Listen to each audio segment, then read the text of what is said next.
Hey everybody, sleep deprived, pretty tired Dr. Root here. We're going to be playing some Mono Blue today. Got some new cards with Core 2020 that slightly change up this deck, not by much, mind, but you know, kind of giving it a last hurrah with a bunch of it rotating out. So we're just going to take a quick look at some of the changes that we've gotten with Core 2020. If you're not familiar with Mono Blue tempo, the shtick is we have a plethora of 1-drops, a lot of wizards, some pirates now with Core 2020, a lovely enchantment from Ixalan that gives a creature a 1/1, and whenever they deal combat damage to a player, draw a card. If you don't attack, you have to get rid of it. Ways to protect it via dive down, sacking a Storm Tamer, negate other counter spells, etc. But what we're going to be looking at are the cards that have been added into this with Core 2020.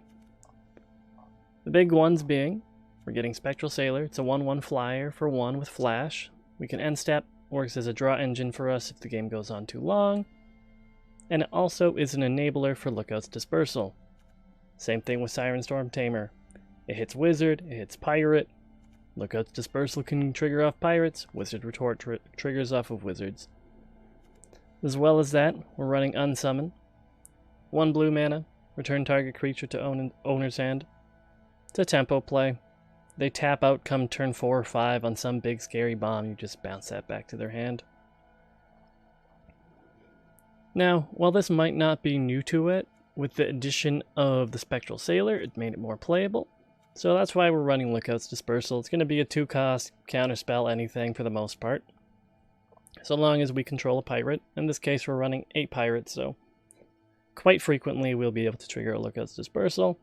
Counterspell unless its controller plays 4.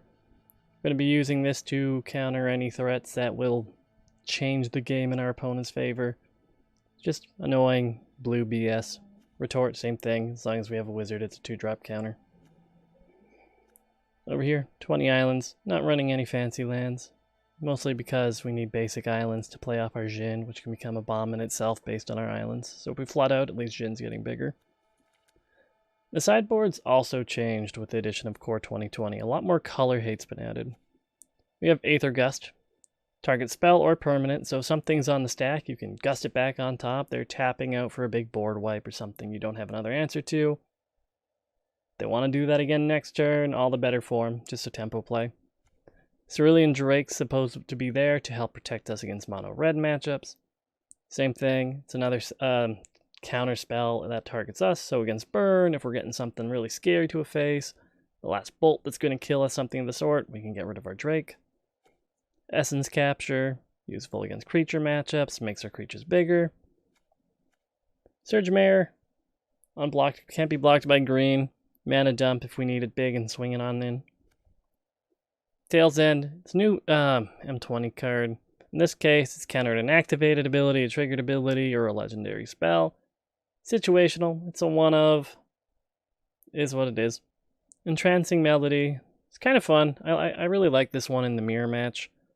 Off camera, I managed to swipe a Storm Tamer with 2 Curious Obsessions on it. So, as you can imagine, any deck running some low CMC creatures can steal quite some cool bombs with this. Steal their ramp, steal their Hydroid Crassus, that's like a 10/10.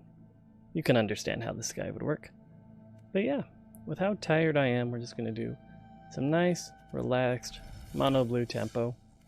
Doing some best of 3 ranked. I haven't done much ranked this season, so I figure, we're gold. If I grind with decks I haven't played much of and drop down a tier, it's whatever. That being said, let's jump into some games, see how this deck pans out for us. Okay, so here we are in our first game against DCH. Really should change up the Chandra avatar here. Love to go on the play, thank you very much. This is an awful hand. If we were missing a couple islands and had a 1-drop or 2, it would be great, but not so much. Now this is much more playable. We can flash in our Sailor on their end step.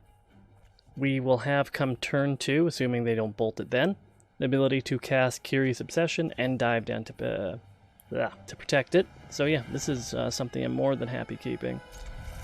And we're just going to dump one of our islands here. Pass go. See what opponent decides to do here. Temple of Triumph, as soon as I see Boros lands, I just assume it's a feather deck, to be quite honest with you. They definitely do run some early game removal, so we do have to keep in mind protecting our threats. Whatever they found, they kept it up top, so...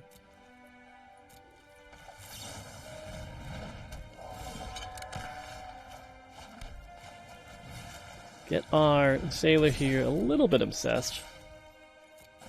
Don't have any counter magic up currently, but can we do? Trickster's solid, big fan.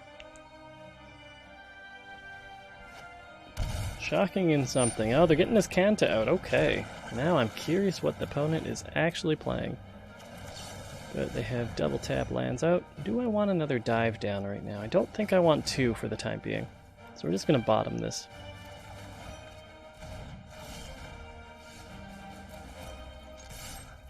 Get in nice and early with our Sailor. See what he hits with our card draw here. We do have access to quite a few options, and thankfully all of them done at instant speed. Opponent is searching his Kanta, trying to find a way. Trying to figure out a Jeskai list that they would be running right now. Clip top retreat comes in.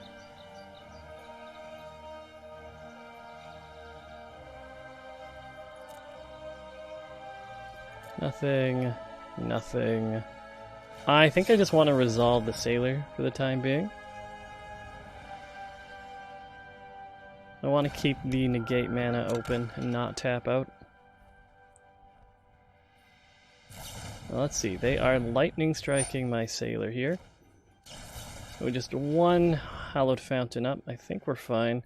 They could Spell Pierce this, which would be a shame if they had it up, but looks like we are in the clear for the moment. Opponent, with their priority holding the way it is, makes me feel like they have a opt in hand. Let's see, speaking of opt. And if we do end up dumping our hand too fast, well, we will have access to the card draw off of our Spectral Sailors, presuming they survive, that is. Of course, we're not going to be doing anything until opponent plays and finishes out for their turn, and I really don't want to tap out if we can avoid it. Susceptible to basically any sweeper on the market right now, so this negate is very valuable. And we also want to play around Spell Pierce. Deafening Clarion, yeah, that's something I want to play around, so we are going to negate that. As usual with mono blue, played against this matchup many times. They always have it. If you're concerned they have a counter, they got it. The Temple of Triumph, trying to figure out damage-wise if I want to try playing out this Trickster to get some more damage in versus the opt. Well, whatever they have, they wanted it on top. I think I'm just going to play it safe and just opt right now. I'm pretty okay having a Spell Pierce.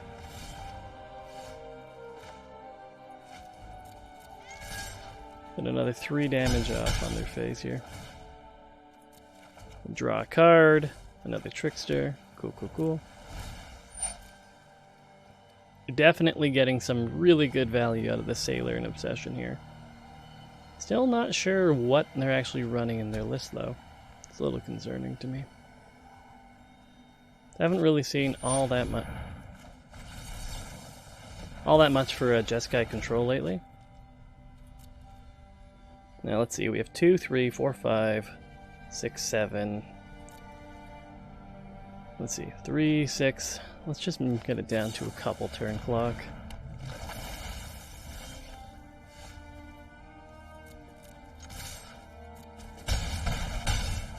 Because the Trickster would have just brought them down to 1, rather not just play out to a full board. Especially having a Jhin as backup now.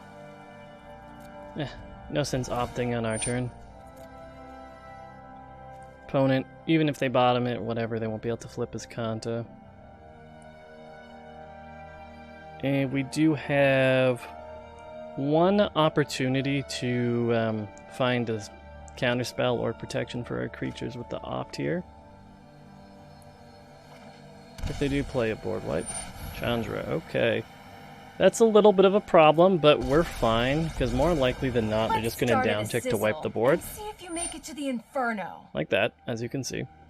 So what we are going to do now is we're going to opt bottom the land, because it's not too concerning for us. Check out Board these gets wiped. fireworks. They're tapped out. We have something that can swing in this turn. There we go. So it looks like they are running Chandra as top end, which is something we can't deal with properly here. Now let's see, what would be important in this matchup to us? I do appreciate all the protection we have, that seems very valuable. Counters are cool. I would like the negates to come in. We're going to be on the... see anything I want to steal here? Nothing really. I don't think Cerulean Drake really has a place at the moment. Now what would I want to cut in this matchup here? Trickster, outside of being flashy, isn't really going to be doing too much for me as far as actually hitting creatures that I'd want to tap, to my knowledge. Let's see. Yeah, you know what? I think I'm fine just cutting down Tricksters. It seems fine just to run more counters.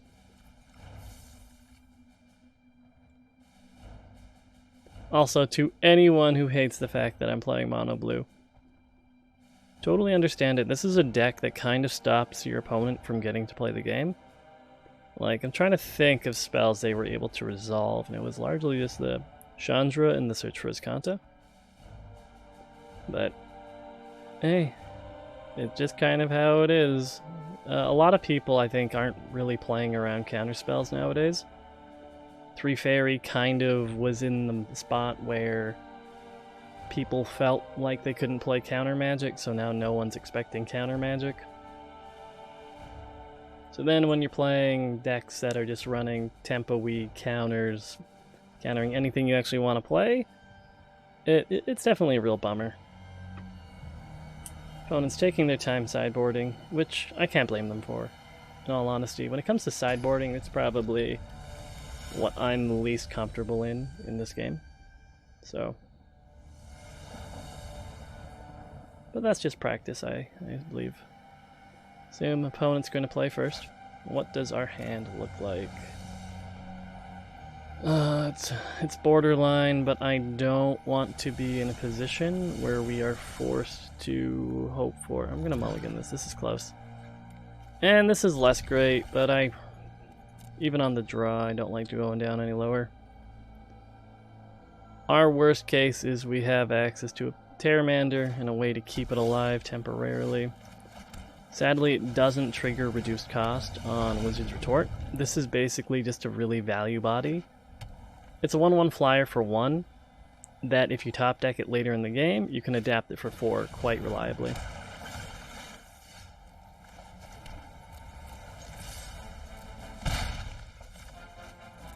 Turn, hold our protection, hold our opt. Next turn, depending on what we draw, it might be in our interest just to hold retort mana. So far, opponent hasn't played a red source, but that could change very shortly.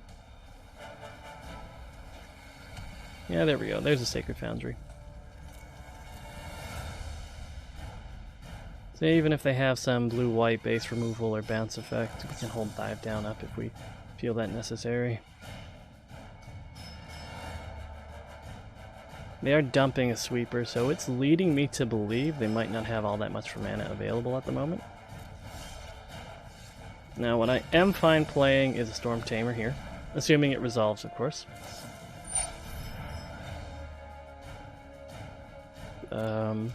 Okay.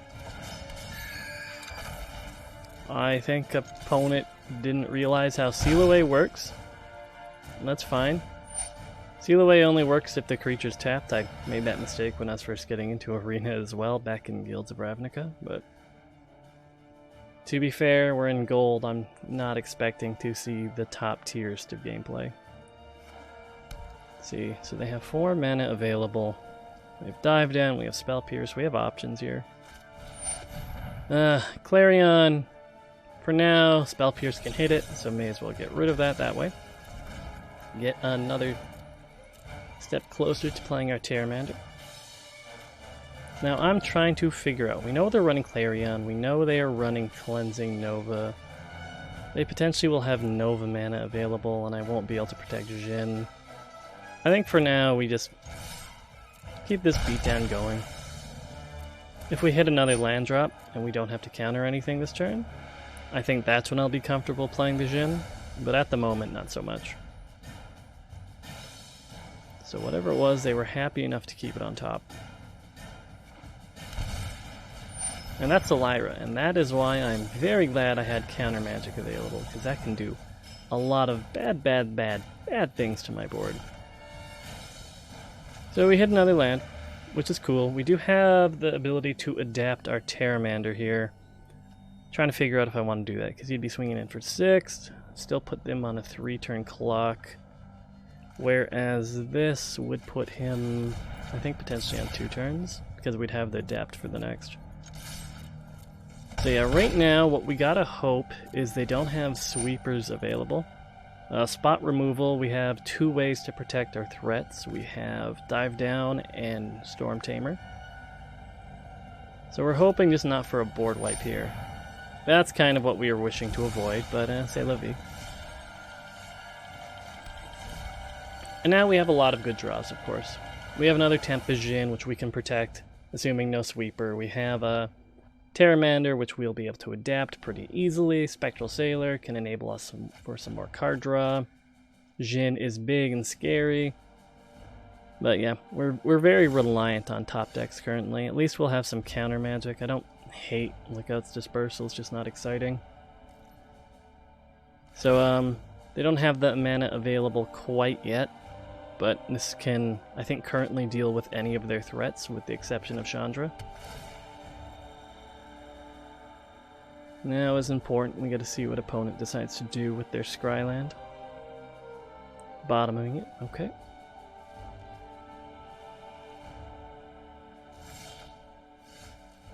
And we do have the mana available to counter a counter if they so have it.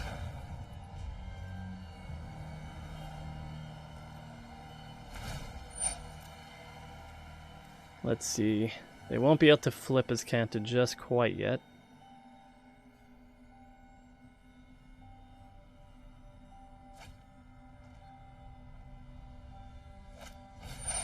There's the Chandra. Okay, okay.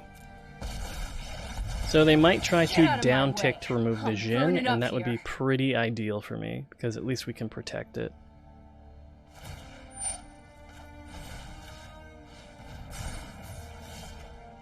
There we go. So she won't be able to remove it on her own. So I think we are in a position to ignore Chandra for now, and just try to keep our Jhin alive.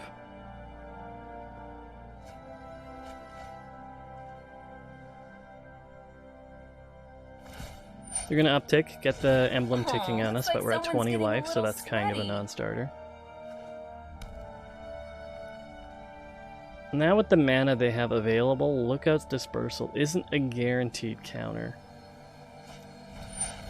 Okay, there's a Teferi, and that's one of the things I was kind of hoping to avoid, because they'll be able to pay the cost. But our luck appears to be holding in this matchup so far. We're going to negate the Tefers. And opponent scoops. Yeah.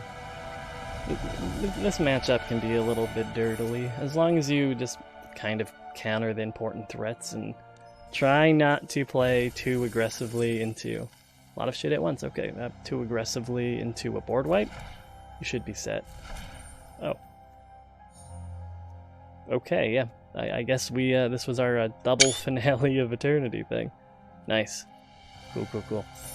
And while we're here, let's top it off with a little bit of a bang by opening some nice Core Set 2020 boosters.